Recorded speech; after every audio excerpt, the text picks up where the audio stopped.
Hi everybody, this is Julissa. Thank you so much everybody for coming back to my channel. Thank you to everybody who's listening in the podcast. It is Friday, July 19, 2024. I wanted to come here and do a follow-up video regarding the Mica Miller case. It's a very sad news that I think it's been already a couple months since we heard of her passing and all the circumstances that happened. I know after I made that video regarding her, there's a lot of information that came about, specifically about the husband, the pastor.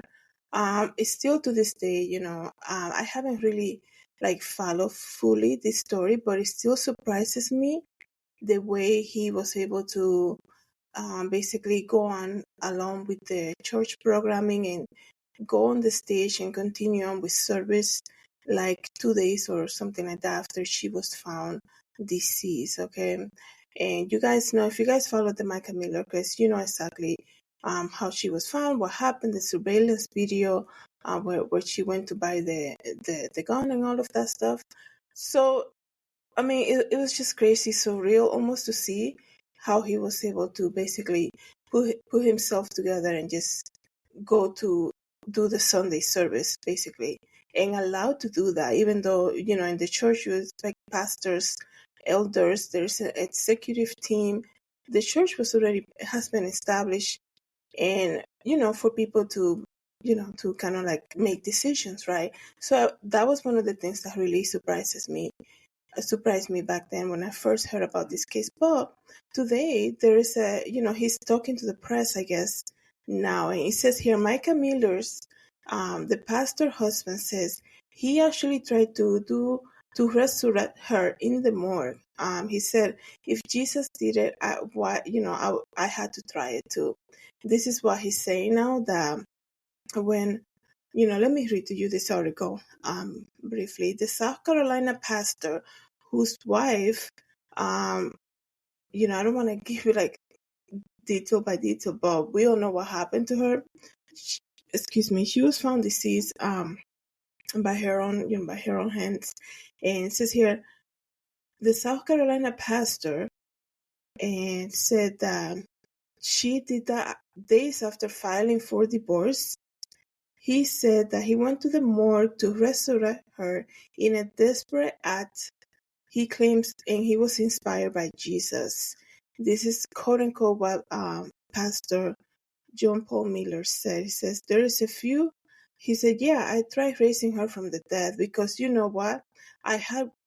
If he had worked, we had a whole different story right now.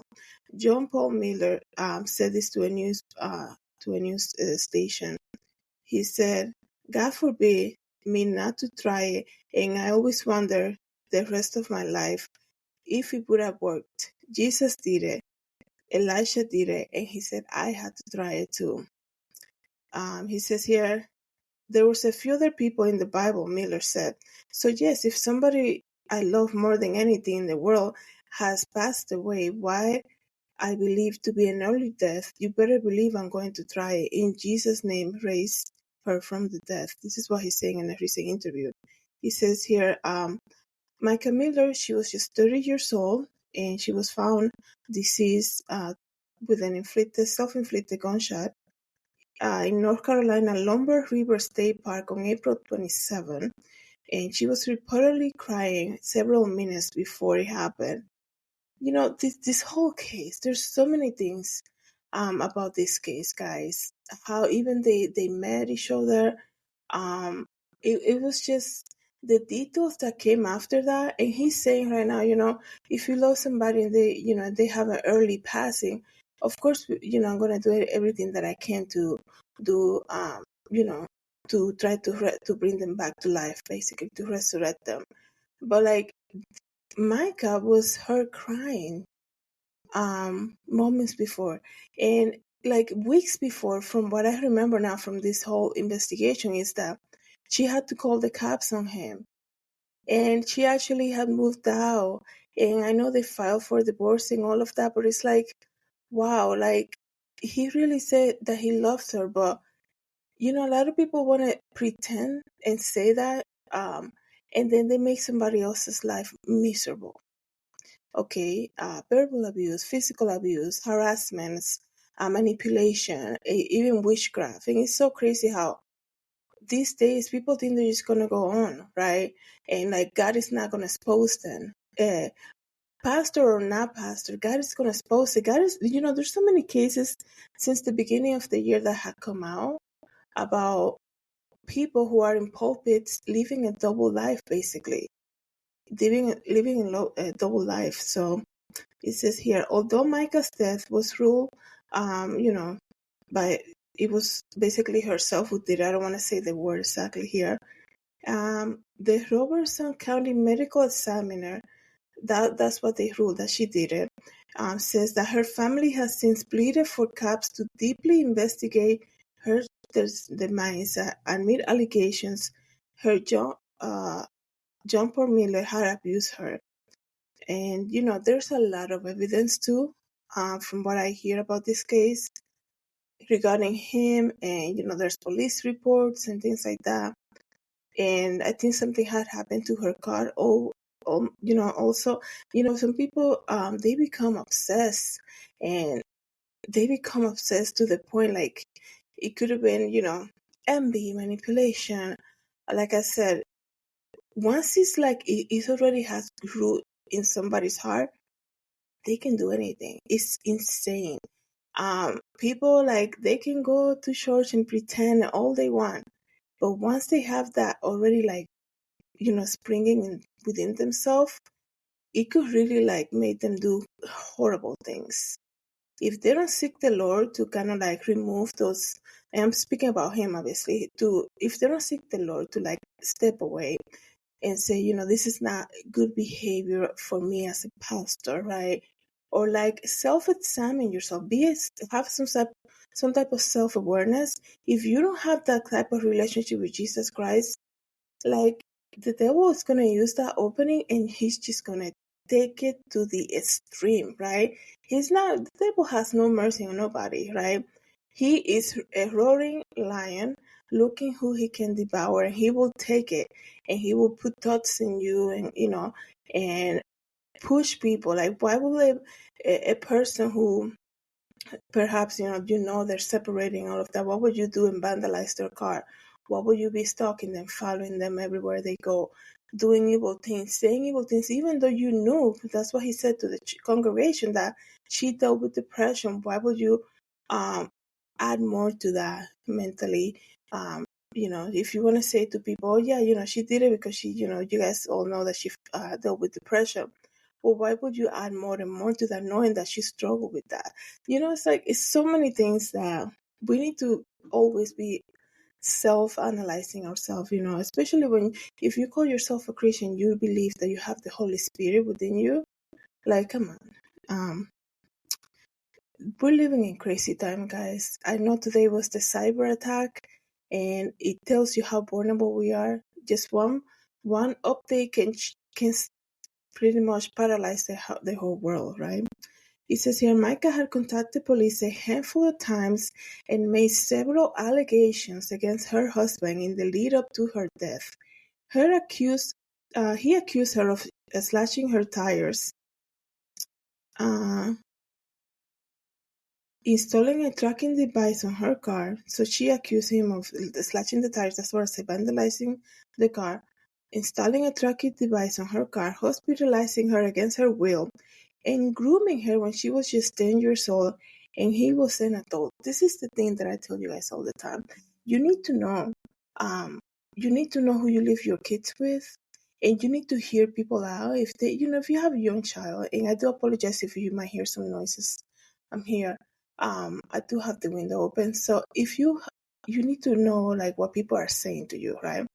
If you have a young child that perhaps is like and you have adult friends and they start beginning to comment about what they're going to look like when they get older, like your kids, or like their body shape and things like that, it's completely unacceptable. And there's no need to have this type of conversations, right, about your children. And she accused him of grooming her since she was just 10 years old while he was an adult. And it's almost like everything that begins like that, it will never end well, right? And they were I think he actually was the pastor who married her with her first husband, who did the wedding ceremony. That's what I'm trying to say. It was just, all the details that came out was just crazy. I do remember now in the beginning when I first made the video about her, I remember saying, because people were protesting outside of the church. They still do, right? I was saying some of her friends were already speaking about it. I was just saying, like, they should wait for a moment because she just died, and they, like, now they're coming up and revealing so much information. I knew what was the point behind all of that, because they wanted to know, hey, she might have done it herself, but he basically pushed her to the stream. And this is the reason, and this is what she's mentioned, and these are the things that she commented to us. I just thought that it was a little too premature, meaning that we just learned about her passing. So I think now, even though it's already been like 2 months, like, there's videos of her buying, purchasing the gun and all of that, and some people were saying she was being followed. I hope they continue the investigation, to be honest. The way he was, and I know everybody has a different reaction when something tragic happens to them, but he was a little nonchalant when he came to the church, kind of like that weekend, and informing the congregation what happened. Like, somebody else could have done that for him. Somebody else could have taken over that Sunday service for him that day. And, it was just so surreal to see that, like, on video, right? The video that came out from that day. Oh, just lost one of my lights here, but it says here, Miller, the John Paul Miller, has denied any allegations of grooming and abuse, and points out that he was hundreds of miles away on the day she did that. That she took her life. On the interview, John Paul Miller acknowledged that he had written an apology letter to Mica, apologizing for many of the things she accused him of. But instead, he did that to placate his wife into taking her meds. I did it because the night that she was with me, the last night we were together, we were together for 4 hours, and at one point, because the whole 4 hours I'm trying to get her to take her medication. That's why he did the letter now, he's saying. And she's saying, I'll take my medicine and I'll come home if you give me $10,000 and I'll write me an apology letter. That's why I did it. That's what he said. So it's just so sad. This whole case is so sad, guys. There's so many people dealing with so much. And, you have to be aware.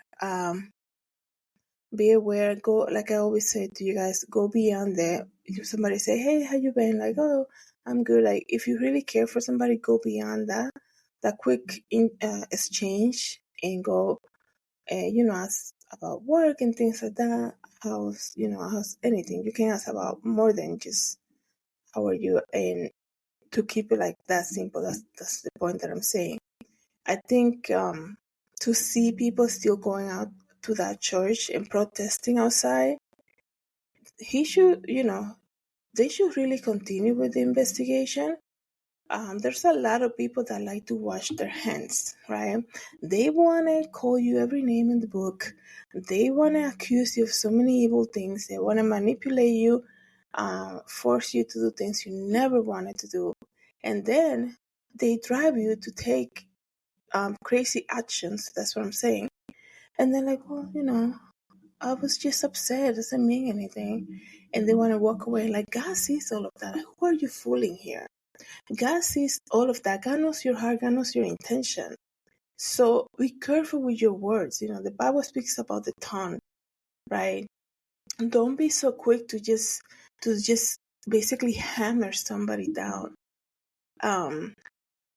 Especially, like he says, she dealt with depression.